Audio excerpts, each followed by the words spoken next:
The best of the week on Relevant Radio. Gen Z, alongside millennials, are lamenting chronicle singleness, or they're considered repeat offenders. In other words, they're not willing to stay single, and they are compromising standards and engaging in a whole slew of serial dating, some of which even overlaps. Some sharing that their serial dating includes an average of 3-year-long relationships over and then falling right into the next, with compromise and no longevity to the relationship, not even being someone they'd want to marry.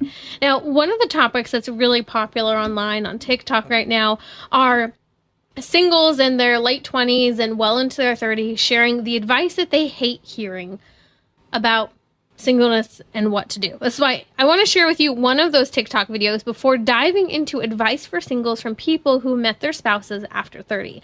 Listen to Noah Pilato, who shared his story on TikTok. I'm going to give you my top 5 most annoying things that I get told as a chronically single 28-year-old. I saw a woman do it as a chronically single 25-year-old, and I feel like I had to do mine. My first one is, well, you have to love yourself before you can love anybody else. I do love myself. I've loved myself for 28 years. What I don't love is you for continuing to tell me that all the time. My second one is, well, you just got to put yourself out there.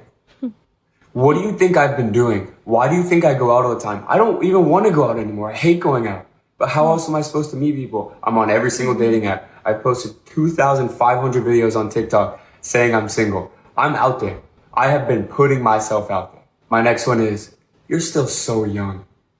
I'm 28 years old. I have gray hairs. I want to be able to play with my kids before they have to put me in a retirement home. I am not young. Time is ticking. My next one is, you need to embrace it and just enjoy your time being single. I am not enjoying it. I am not having fun anymore. And it's really easy for you to say that while you and your wife and your baby play patty cake around the fire. I am not having fun. My last one is a classic. It's the family function question from the grandparents. So, Noah, do you have a girlfriend yet? Nona, pop up, listen to me. And I want to be kind because you're the sweetest people ever. But I can't keep answering that. You'll be the first 2 people to know if I ever have a girlfriend.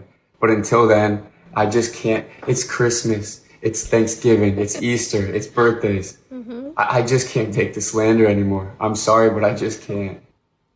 My pain goes out because I get this. I didn't get married until my late 20s, and I remember how, so you're getting married yet? What's the news? And it's hard. You wanted to be married. You wanted to move on, wanted to have children, and this chronic singleness is so prevalent. And just a couple of those that Noah Pilato shared, the advice that he's so sick of hearing people, or the questions people keep asking. You just got to get out there. Or you're so young, especially for females, this can be so offensive. You're so young. Okay, well, I'm 30 or I'm 30 something. I have a biological clock that's ticking. You can't keep saying you're so young. And then the perpetual question, are you still single? Are you dating anyone? It can become cringe-worthy. So what I've done over the last day is I have asked people who met their spouse after 30, and many of whom met their spouses well after 30 and then later got married, to give advice to someone who's single today, because they've been there. They've been where you've been. And so walking through, I'll hit some of the best last, but I'll start with this. One person spoke of how exhausting it is to go out on date after date. And so she shared, if you're putting yourself out there, she said, take breaks in order to put your best foot forward when it is time to date. She also said, if getting married is a goal of yours, then you have to treat it like other personal goals, such as health, professional goals, and keep going on dates whenever you feel up to it. And her final piece of advice, again, met her husband well into her 30s and is married now, is just trust in the Lord. She said the timing likely doesn't make sense to you now, and it can feel like a deep sorrow, a loss, or even pain and embarrassment sometimes. She said, take all of that to the Lord in prayer. Tell him all of it and include your future spouse in your prayer. She said, I didn't feel like it made any sense to me during that time either. And she said, turning 30 and being alone, especially after being in a long-term relationship that ended shortly before, it was painful. But she said, when I finally met my husband, it made complete sense why we had to meet when we did and not earlier. She said, God's plan was way better than ours and was for our good and for our sanctity. I like her testimony because she speaks of it was hard to understand at the time, especially the pain, the sorrow, the loss, the embarrassment that was there, but how fundamental it is to trust in the Lord through all of this. One man shared, who didn't meet his wife until his 30s, said that he was chronically single because he said, I was a coward and insecure. So his advice is become virtuous. Become virtuous. Start focusing on growing in your faith. Now, here's some of my favorite advice that I received in an email. I asked people to share their testimony, and I still ask, if you met your spouse in your 30s before getting married, what advice do you have for someone who's single today? So this one stood out in particular. She, by the way, I'll share her good news in a bit, but she said, be chaste. That's her number one. She said, I wasn't as chaste as I ought to have been in my 20s. And she even shares about how this negatively impacted her marriage now, and that when she finally did meet her husband, they weren't as chaste as they could have been, and how it would have saved both of them a lot of heartbreak along with herself over the years. She said, when I was in my 20s and even in her 30s, she said, I stayed too long in relationships that were not right for me, or might have been right if my guilty feelings had not brought out extreme emotions as I pressed for greater commitment to remedy my guilt. In other words, sleeping with someone and trying to fix it by trying to get married. She said the unchastity breakup also left me with heart wounds as I hung on to the memory of my past love. She said I inadvertently made myself less available.